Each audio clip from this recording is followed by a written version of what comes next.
2주 전에 부모에 대한 자녀의 태도 그리고 마음가짐이 어떠해야 하는지를 살펴보았어요. 중간에 성령 강림절이 있어서 건너뛰었습니다만 이제 자녀에 대해서 부모가 어떻게 양육해야 하는 지침에 대해서 함께 살펴보려고 합니다. 성경은 서로에 대한 관계를 이야기할 때에 어느 한쪽만을 말하지 않죠. 아내를 이야기하면 당연히 남편도 이야기하고 또 부하를 이야기하면 상전도 이야기하고 또 자녀의 역할이 있다면 더불어서 부모의 역할도 성경은 이야기합니다. 이런 부분에서 성경은 좀 이렇게 균형이 있다 이렇게 우리가 느낄 수 있는데요. 사실 우리 한 사람 한 사람은 이 균형보다는 객관적이라고 표현도 합니다만 그런 것보다는 일방적으로 보려고 하는 경향이 좀 많죠. 늘 언제나 그 중심에는 나가 있는 나 중심. 갈릴레이가 지구가 태양을 중심으로 돈다. 지동설 아닙니까?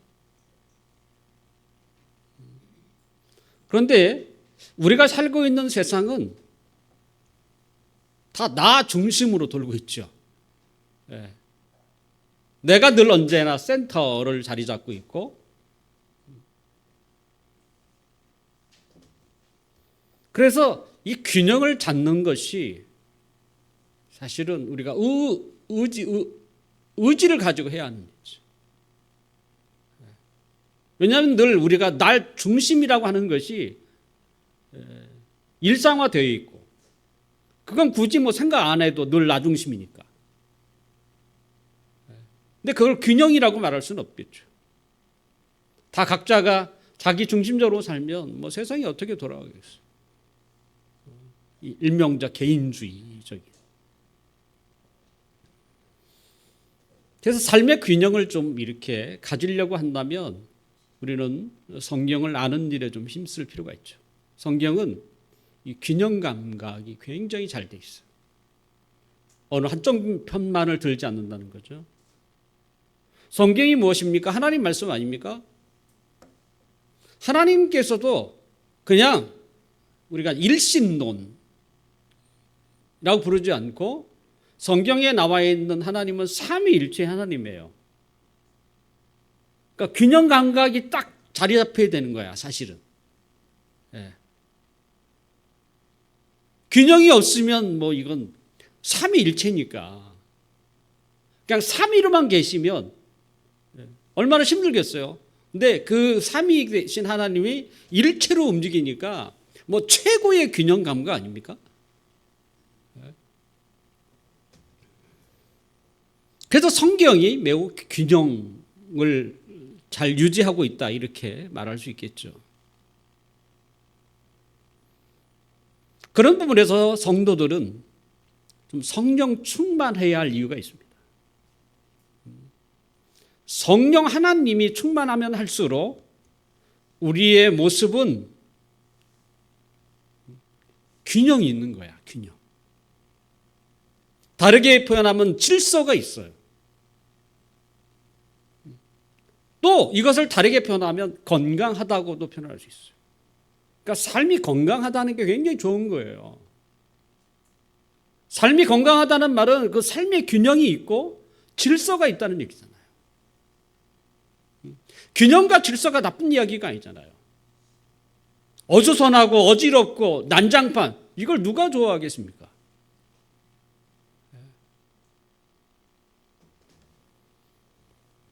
우리가 건강하고 질서가 있고 균형 감각을 가지고 있는 삶을 살려면 나에게 맡기면 안 되는 거예요, 사실은. 성령님께서 나를 주장하도록. 일명 성령 충만. 왜? 성령 하나님은 균형 감각이 완벽하신 분이니까.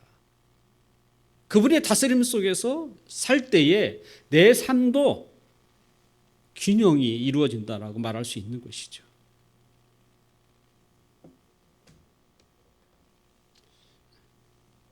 우리가 2주 전에 자녀는 주 안에서 순종해야 하고 그리고 공경하는 마음을 늘 가지고 있어야 한다. 근데 이것이 뭐예요? 당연한 일. 이건 건강한 생각이고 이건 질서가 있고 이건 균형인 거예요. 사실은. 그렇다면 이제 부모에 대해서 부모라면 자녀를 그러면 어떻게 대하는 것이 바른 일인가? 오늘 우리가 함께 읽었던 구절을 다시 한번 좀 읽어볼까요? 함께 읽겠습니다. 시작. 또 아비들아 너희 자녀를 노엽게 하지 말고 오직 주의 교훈과 훈계로 양육하라. 하나님은 자녀들에게만 너희가 부모에게 순종하고 공경하라 말하지 않는다는 거죠. 이제는 반대로 부모가 자녀를 어떻게 케어해야 하는지, 양육을 해야 하는지를 이야기하고 있다는 것이죠. 방금 읽은 구절에는 부모가 자녀에 대해서 양육하는 데 있어서 두 가지를 이야기합니다. 첫 번째가 어떻게 보면 부정적 관점에서 소개하고 있죠. 자녀를 노엽게 때로는 화나게 하지 말라. 속된 말로 열받게 하지 말라는 거죠. 자녀를 열받게 하지 마라. 이 세상에 어려운 일들이 워낙 많습니까? 그런데 결혼해서 자녀를 가진 그리고 키워본 부모들이 한결같이 얘기하는 거 있어요. 자식 키우는 게 가장 어렵다. 이게 가장 어려워. 자녀 교육의 대가라고 할지라도 그들은 한결같이 얘기하죠. 자녀 교육에는 왕도가 없다는 거야. 그만큼 어렵다는 얘기죠. 자녀 교육이 어려운 이유가 뭐겠습니까? 그것은 모든 자녀가 다 다르기 때문에. 저희 가정에도 자녀가 셋, 이제는 출가 외인도 있고 그랬는데 일단 자녀가 셋이. 그 아이들을 가르칠 때 특별히 그렇게 누구를 편애하고 이렇게 가르친 적이 없어요. 그런데 다 다르게 자고 있어요. 그러니까 내가 낳은 자식도 똑같지 않다 보니까 누구는 좋아하지만 누구는 불평하고 마음에 들지 않고 한마디로 모든 인간이 다 달라요. 성격이 다르고 취향도 다르고 때로는 자신이 자라오는 환경도 다 다른 것이죠. 어떤 자녀에게는 이런 교육 방법이 적합해. 근데 다른 자녀에게는 이게 적합하지 않아. 도대체 어디다 맞춰야 할지 너무 어려운 게 자녀 교육입니다. 분명 자녀 교육에 대해서 정답은 없습니다. 하지만 성경은 가장 기본적인 것을 우리에게 이야기하고 또 가장 지혜로운 방법을 우리에게 소개하고 있다는 것이죠. 그것이 방금 읽었던 이 구절 안에 있어요. 첫 번째가 뭐냐면 자녀를 우리가 대할 때 그를 인격적으로 대하라는 얘기죠.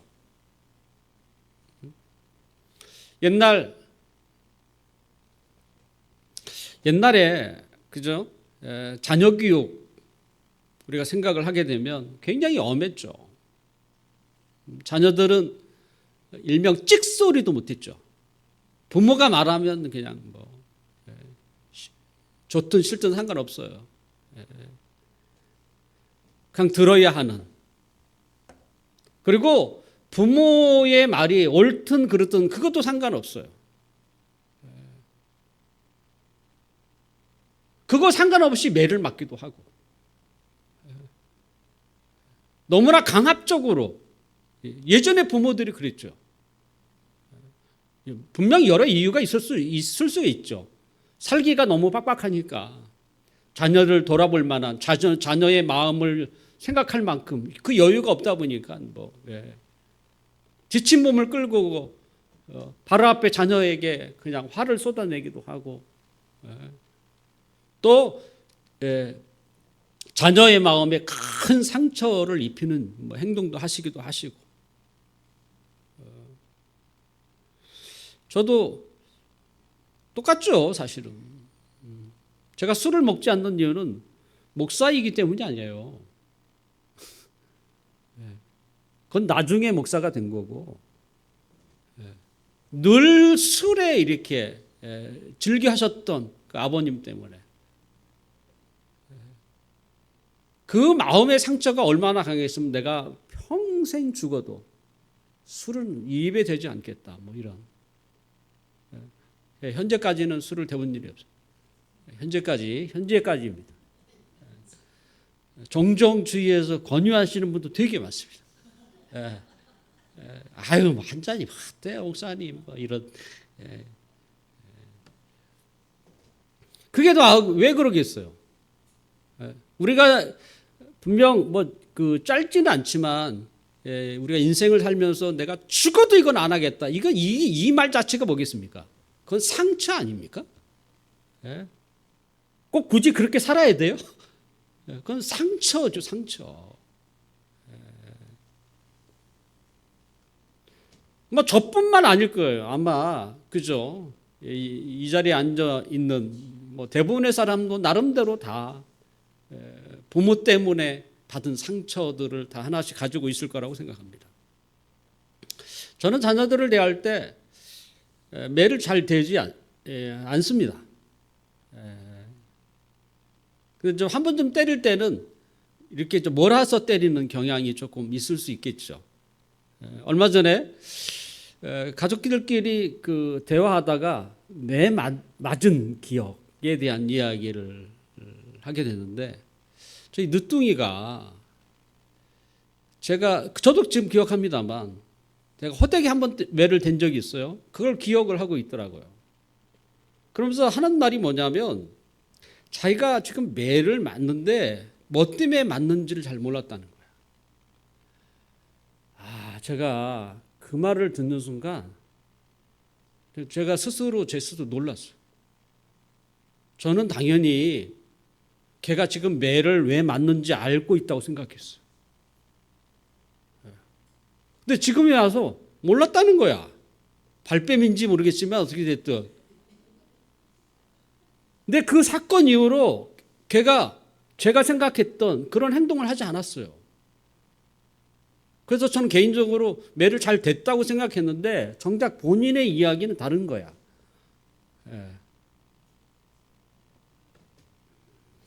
이처럼 자녀 교육이 쉽지만 않지만 최소한 자녀들로 하여금 이 반발심을 유발하거나 때로는 이 아이들로 하여금 삶에 대한 절망을 느끼게 해서는 안 된다는 거예요. 제가 그렇게 매를 호되게 때렸지만 제가 유일하게 한 번 때린 것 같아요. 걔에 대해서. 근데 다행히 우리 그죠? 늦둥이가 그거에 대해서 상처를 받지는 않았더라고. 다행히. 그것 때문에 화가 났다거나 이렇게 생각하지는 않더라고. 자녀들도 인격을 가진 존재입니다. 훈육한다는 목적에서 우리가 잘못 양육을 하게 되면 자녀들이 분노해요. 그리고 반발심을 갖게 됩니다. 또 때로는 이 잘못된 훈육 방법 때문에 그 아이가요, 절망을 합니다. 한마디로 자존감이 밑바닥이 됩니다. 그 어렸을 때 잠깐의 그 잘못된 양육 방법으로 인해서 평생 이 아이가 자존감 없이 살아갑니다. 그러니까 인생을 포기한 사람처럼 살아갑니다. 그런 부분에서 부모의 양육은 굉장히 중요하지 않습니까? 그러니까 우리가 지금 이렇게 그죠? 그 양육하고 있는 이 아이들이 인격자라는 생각을 우리는 반드시 해야 한다는 거야. 그들은 생각도 없고 느끼는 감정도 없는 게 아니고 충분히 무엇이 잘못됐는지 자기가 왜 맞는지 다 느끼고 있다는 것이고 그것을 판단하고 있다는 것이죠.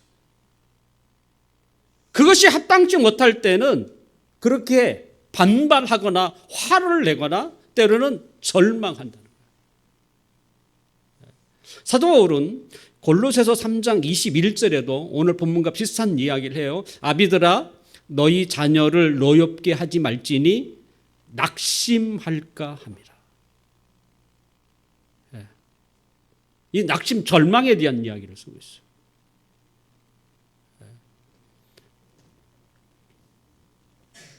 문제가 많은 자녀들을 보면 문제의 원인이 사실 자녀보다는 부모에게 있는 경우가 많습니다. 자, 우리 아이가 달라졌어요. 지금도 하는지 모르겠습니다만 한때 유행이 될 만큼 얼마나 많이 봤습니까? 그 프로에서 보면 교육 전문가가 지적하는 대부분의 원인은 부모에게 있었어요. 자녀가 왜 이렇게 삐뚤어졌는지, 자녀가 이렇게 무질서하게 됐는지. 분명 자녀 자체에도 있을 수 있습니다만, 하지만 그 방송 프로에 보면 대부분의 많은 부분에 있어서 부모의 잘못된 교육이 이 아이들로 하여금 삐뚤어지게 만들었다는 거예요. 부모가 자녀들을 바르게 훈육하지 못하는 경우, 그러니까 한마디로 아이들이 화를 내거나 때로는 절망감을 가진 경우가 어떤 경우인가. 몇 가지 예를 살펴보면 부모가 자신의 감정을 다스리지 못할 때예요. 일명 화풀이를 자녀에게 하는 경우죠. 뿐만 아니라 부모가 일관성이 없어요. 요번에 이랬다 하고 저랬다 하고 수시로 바뀌어. 그러면 자녀들이 그것을 대할 때마다 너무 혼란스러운 것이죠. 또한 부모가 아이들을 우리가 키워낼 때에 일명 합리적이지 않아.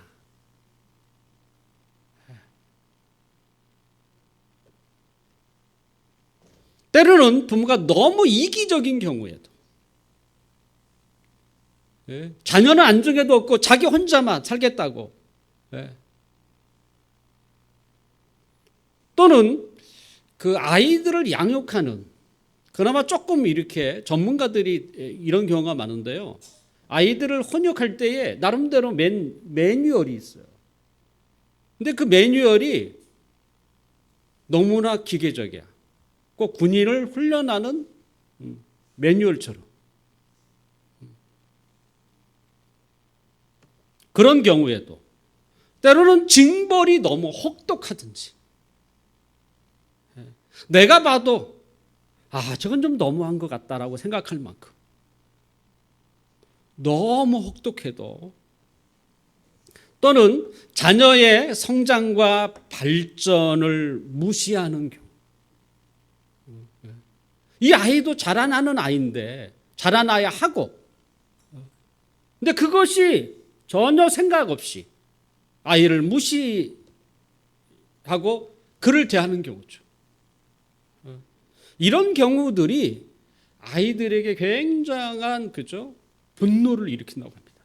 그리고 이렇게 잘못된 훈육 방법들이 아이들로 하여금 절망하게 만든다는 것이죠. 특히 사춘기 때는 더 세심한 이해와 배려가 좀 필요한 부분이죠. 성경은 자녀들을 화나게 하지 말라고 얘기합니다.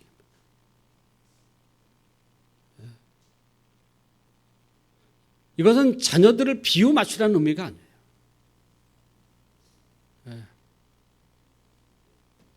제가 몇 가지 예를 들었던 것처럼 그런 예들로 자녀들을 대하면 자녀들이 혹시 말을 하지 않을지라도 속에서 불불 끄는 거예요.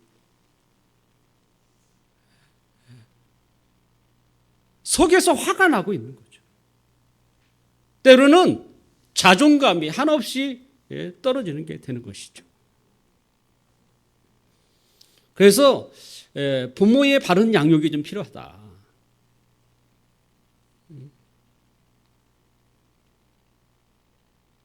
그런데 우리가 몰라서 그죠 하지 못하는 경우도 있지만 알면서도 하지 못하는 경우도 있거든요. 왜냐하면 우리 부모가 완벽한 부모가 아니잖아요. 우리도 얼마든지 실수할 때도 있고 잘못할 때도 있습니다. 완벽한 부모는 존재하지 않죠. 어쩌다가 그죠 화풀이 할 수도 있고. 그러면 빨리 어떻게 해야 되죠? 조치를 취해야죠. 미안하다고 하든지.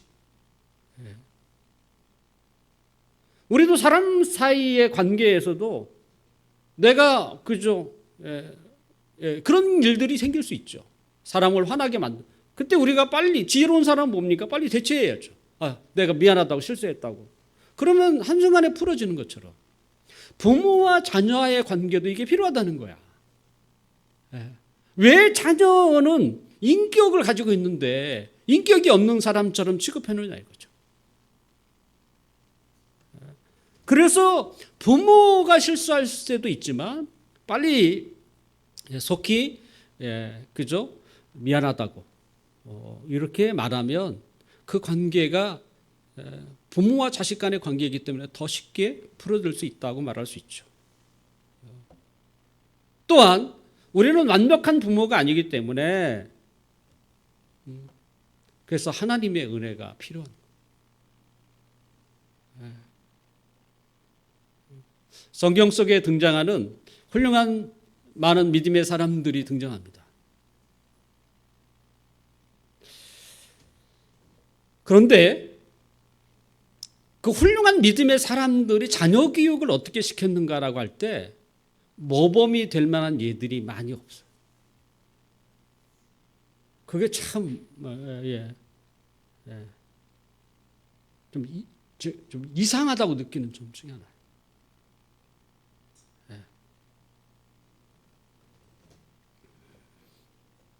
그러니까 자녀 교육은 쉽지 않다는 얘기 아닙니까? 부모는 훌륭한 믿음의 사람인데 그 자녀는 그렇지 않는 경우가 너무 많다는 거예요.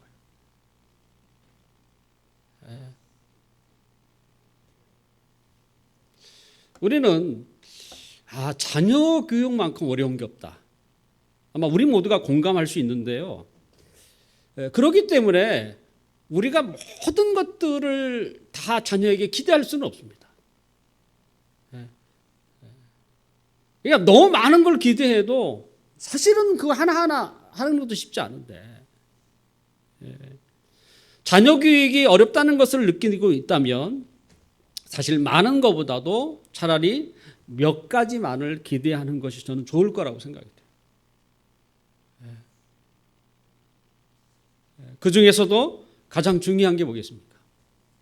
저는 신앙이라고 생각해요. 신앙. 우리 아이는 공부도 잘했으면 좋겠고 뭐 있잖아요. 친구들하고도 사이도 잘 지냈으면 좋겠고 건강했으면 좋겠고 이 숫자가 점점 늘어면 늘어갈수록 너무 어려운 거예요. 사실은. 차라리 숫자를 좀 줄이라 이거죠. 그 중에서는 가장 중요한 게 뭐냐? 저는 신앙이라고 생각해요. 하나님에 대한 믿음을 갖도록 하는 거예요. 우리도 알다시피 우리가 좀 부족하고 가진 것도 별로 없지만 그래도 그래도 당당하게 살아가는 이유가 뭐겠어요? 하나님 때문이 아닙니까?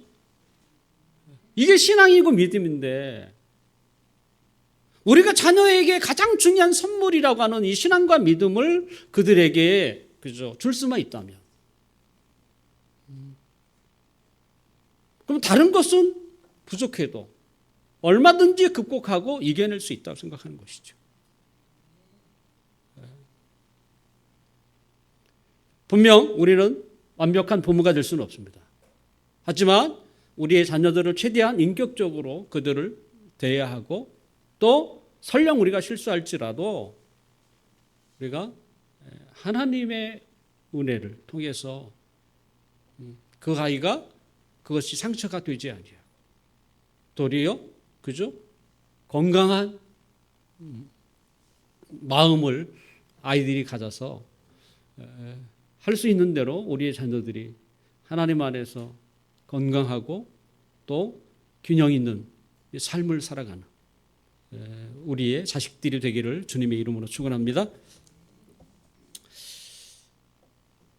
이것이 첫 번째 부모가 자녀에게 해야 할 일이라면, 두 번째가 있죠. 두 번째가 뭐냐면 주의 교훈과 훈계로 양육하는 것. 첫 번째가 아이를 화나게 하지 않는 양육이죠. 그러니까 두 번째는 주님의 교훈과 훈계로 그를 양육하는 것입니다. 현대에 자녀를 양육하는 데 있어서 현대의 교육 그리고 기독교 교육에는 근본적인 차이가 있습니다. 현대 교육의 아버지가 루소입니다. 루소는 이 에밀이라는 책에 보면 이 세상에 태어난 모든 아이는 백지 상태라고 주장합니다. 우리 너무나 많이 즐겨 들었던 말 아닙니까? 그게 루소가 한 말이에요. 현대 교육의 바탕이 되고 있는 루소의 에밀입니다. 에밀. 한마디로 그의 사상은 흰 도화지에 어떤 그림을 그리냐에 따라서 사람이 달라진다라는 것입니다. 이게 루소가 한 말이에요. 그리고 현대 교육의 바탕입니다.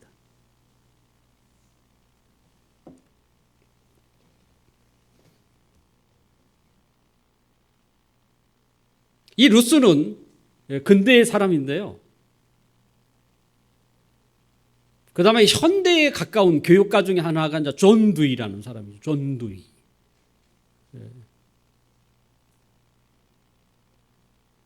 우리가 사람들을 양육하는 데 있어서 존 두이는 미국 사람인데요. 실용적인, 실제적으로 효과적으로 무엇이 쪽으로 이렇게 관심을 많이 가졌던 교육가 중에 하나입니다. 결과적으로 현대의 교육은 루소와 존 두이라고 이야기해도 틀림이 없을 만큼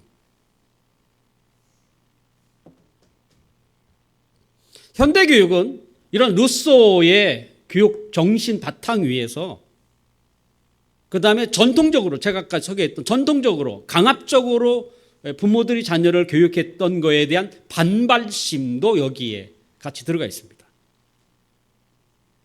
그런 것들이 현대 교육에 영향을 미쳤습니다.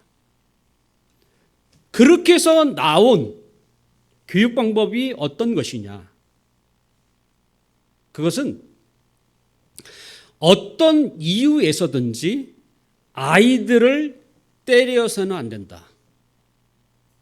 지금 교육이 그렇습니다.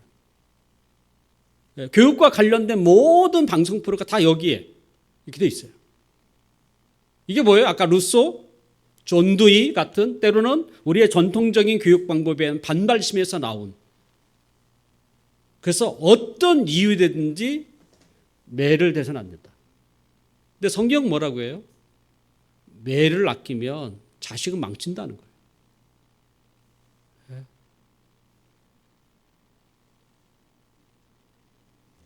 뿐만 아니라 현대 교육은 아이들이 좋아하는 것을 내버려두도록 하라. 마음껏 그죠? 좋아하는 것이라면 내버려둬라. 때로는 부모가 알고 있는 도리라고 할지라도 스스로 터득하도록 해야 한다. 강요하지 말고 스스로 터득해야 한다. 한마디로 아이를 강제적으로 다루지 말라는 얘기죠. 그리고 부모가 말과 행동을 모범으로 보이면 어떤 자녀들도 변한다.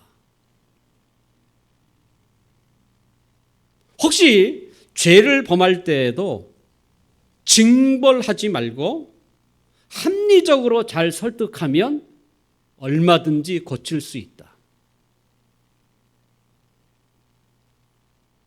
혹시 이런 정신과 이런 마인드를 가지고 계신 분이 계신가요?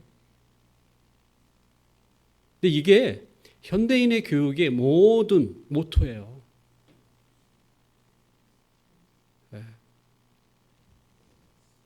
옛날 이야기가 아니에요. 어떻게 사회적인 문제가 되는 것들을 어떻게 우리가 풀어갈 것인가 다 여기에 관련돼 있어요. 과연 이러한 교육 방법을 제대로 이행하기만 하면 모든 문제가 해결될 수 있을까요? 결과적으로 얘기하면 실패입니다. 안 돼요. 자, 성경은 뭡니까? 수천 년 동안 쓰여진 책입니다. 성경은 어떻게 보면 교육적 의미도 있죠. 누가? 하나님이 만든 사람들을 향하여 하나님이 끊임없이 하나님의 피조물인 인간을 교육하는 그 교육의 내용이 성경 전체에 있어요. 그 하나님 어떤 분입니까? 은혜 베풀기를 기뻐하시고 또 참는 거의 대가 아닙니까? 오래 참.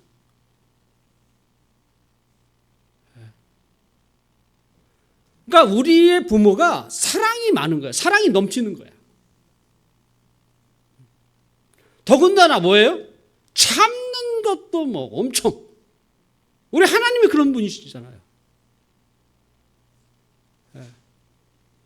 그래서 하나님이 혹시 인간이 죄를 범해도 징벌, 심판을 하시는데 하나님은 즉각적으로 심판하는 경우가 거의 없습니다. 참고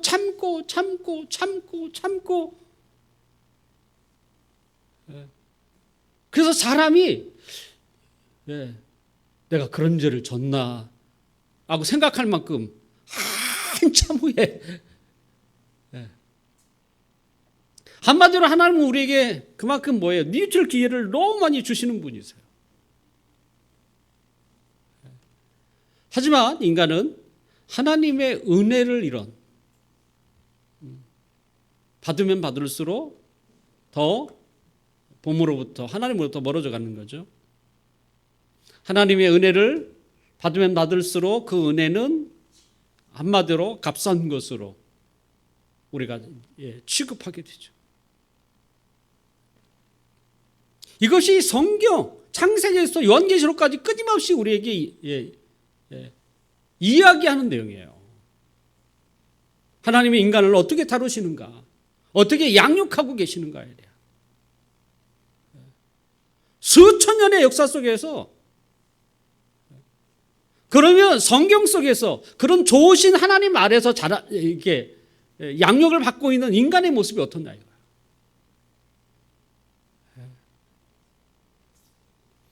하나님이 그의 마지막 때에 그의 아들을 인간으로 보내사 십자가에 죽게 하셨습니다.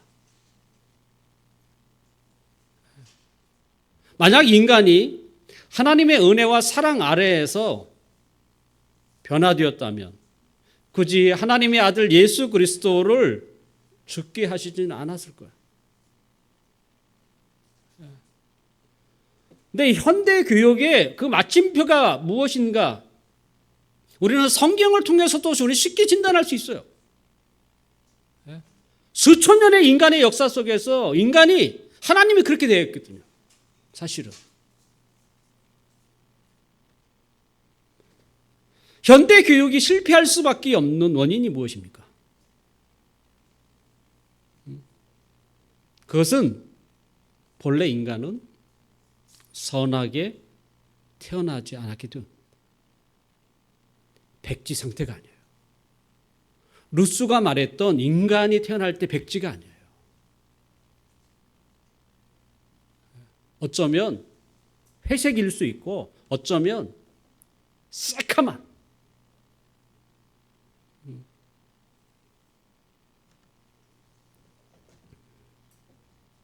성경은 이야기합니다. 예레미야 17장 9절에 보면 만물보다 거짓되고 심히 부패한 것은 인간의 마음이라. 만물보다 심히 부패한 것, 거짓된 것이 인간의 마음이라. 방금 태어난 아이가 그처럼 깨끗하고 순전한 것처럼 보이지만 사실 우리가 그의 마음을 볼 수 있다면 우리는 깜짝 놀랄 것이에요. 그게 인간이에요. 인간은 본래 악한 본성을 갖고 태어나기 때문에 그래서 뭐가 필요해요? 적절한 교훈과 훈계가 필요한 거예요. 교훈과 훈계. 단지 아이들을 화나게 하지 않는, 그러면 교육이 끝나는 게 아니고요. 인간이라는 그 자체가 죄성을 가지고 있는 심히 거짓되고 부패한 자이기 때문에 그에게 뭐가 필요해요? 교훈과 훈계가 필요한 거예요. 이 교훈이라는 것은 행동과 관련되고요. 훈계는 말과 관련되는 것입니다.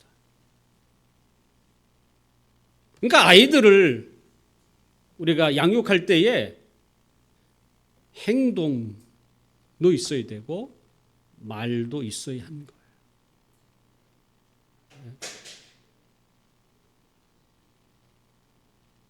특별히 신자가 부모가 신자라면 그의 자녀들을 우리가 양육할 때에 일반 사람들과 좀 달라야 되겠죠. 왜냐하면 우리는 주님의 교훈과 훈계잖아요.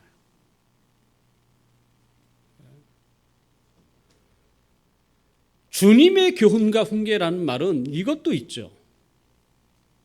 사실 부모가 자녀 교육을 가르치는 중요한 목적이 뭐겠어요? 바울이 주의 교훈과 훈계라고 말하는 것처럼 주님이에요. 우리를 구원하신 분, 그리고 우리의 인생의 주인이신 예수 그리스도를 알고, 그리고 그분을 본받도록 하는 거죠. 그거잖아요. 그게 주의 교훈과 훈계에 담겨져 있는 중요한 뜻이기도 해요. 우리의 자녀가 선량한 시민이고 사회에 이바지하는 일명 선한 영향력을 끼치는 아이를 키우는 것도 필요할 수는 있지만 무엇보다도 하나님의 자녀로서 하나님을 영화롭게 하는 이 영적인 것, 영적인 사람이 되는 것, 이건 굉장히 중요한 것이에요. 근데 기독교 교육이 점점 이걸 놓치고 있어요. 어떻게? 사회의 선한 영향력이란. 얼마나 많이 교회에서 듣는 말입니까? 선한 영향력을 끼치는 우리 아이들 만들어야. 어떤 사람은 뭐 우리 아이를 통해서 세상을 변화시켜달라고. 세상이 그렇게 변화가 됩니까 그게?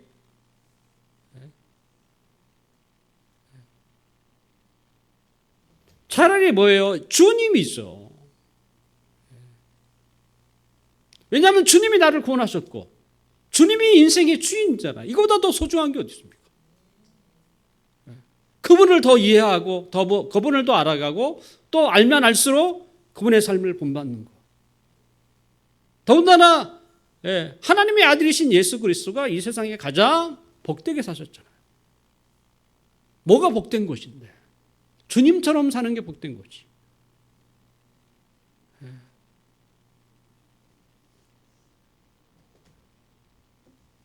우리의 양육의 목적이 일반적인 부모의 양육 목적과 같다면 그것은 주님의 교훈과 훈계가 아닌 것이죠. 그러니까 우리의 자녀들이 하나님과의 관계를 가장 중요하게 생각하도록, 그러기 위해서는 우리가 강제적으로 강요해서는 안 돼요. 왜냐하면 하나님과의 관계는 강요해서 될 문제가 아닙니다. 만약에 강요해서 힘이 없는 자녀들이기 때문에 강제적으로만 이 아이들을 우리가 다루게 되면 그 아이들은 어떻게 변하는지 아십니까?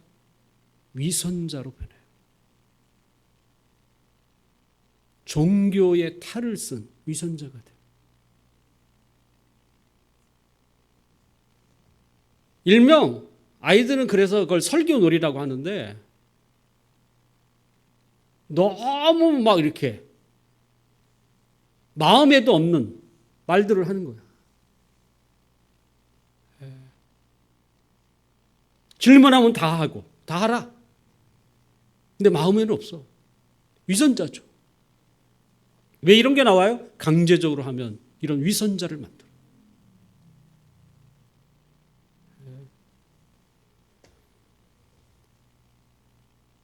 우리가 하나님을 아는 데 있어서 그것은 강요해서 될 문제가 아닌 거예요. 사실은.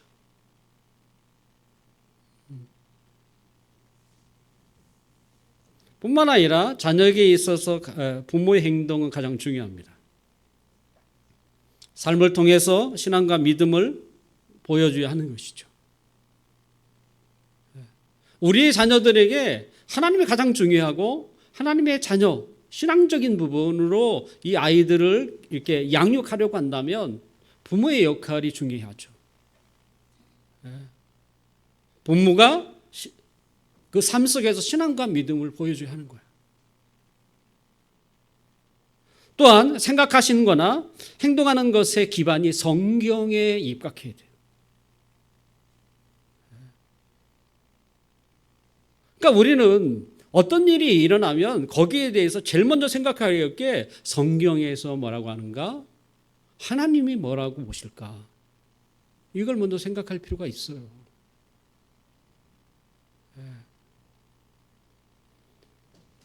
그러니까 하나님의 말씀에 비추어서 내가 그렇게 생각하고 그런 마인드를 가지고 살아간다는 것을 보여줘야죠.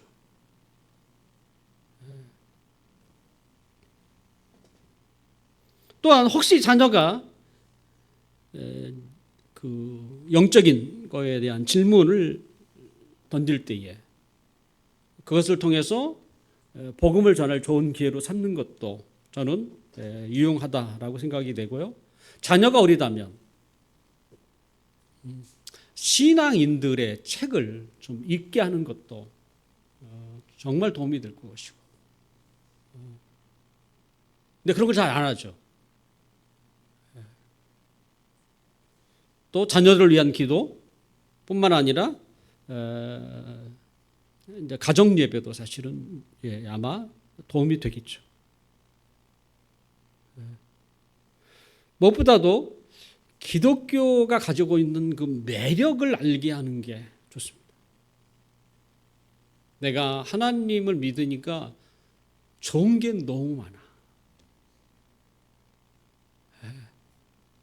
그 누구에게도 받을 수 없는 게 여기 있고, 이런 내가 하나님을 믿는 그 신앙에서 그 삶의 그 말로 할 수 없는 그 유익이 너무 많다는 기독교의 매력이죠. 그래서 이렇게 자꾸 해야 이 아이가 하나님에 대해서 관심을 갖지. 부모가 모범도 보일 뿐만 아니라 부모의 생각이 늘 하나님의 말씀 가운데서 이렇게 살아가고 있는 게 있고, 자꾸 그런 것을 아이들에게 보여주고 노출시키고 그러면 그 아이들도 당연히 그쪽에 관심을 갖지 않겠습니까?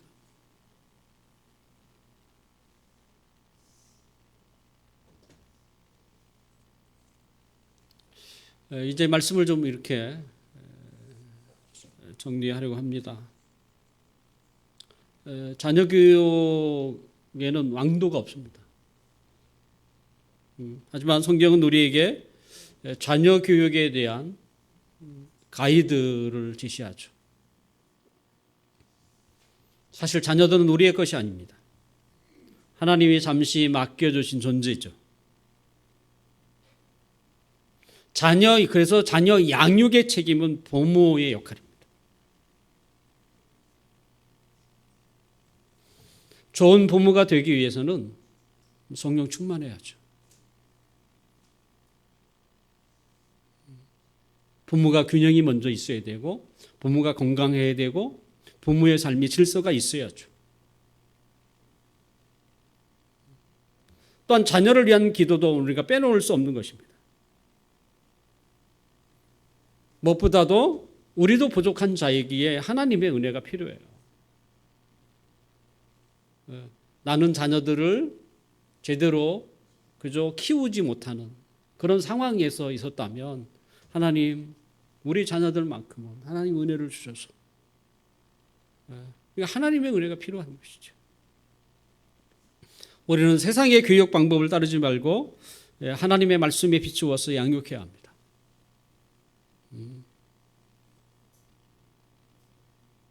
우리가 교육하는 자녀들이 하나님을 알고 그분 안에서 믿음으로 살아가는 것, 그것만큼 귀하고 소중한 것도 없습니다. 우리는 자녀의 인생을 책임질 수 없지만 하나님은 능히 자녀의 인생에 책임질 수 있는 분이세요.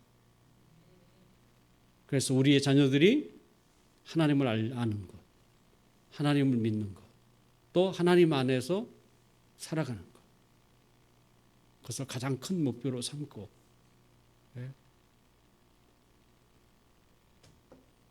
우리가 그들을 대할 때에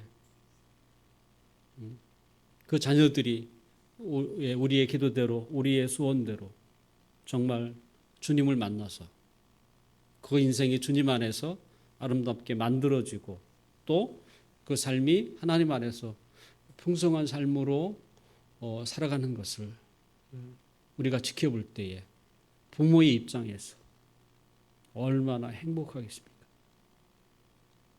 이런 은혜와 기쁨이 우리 모두에게 충만하기를 주님의 이름으로 축원합니다.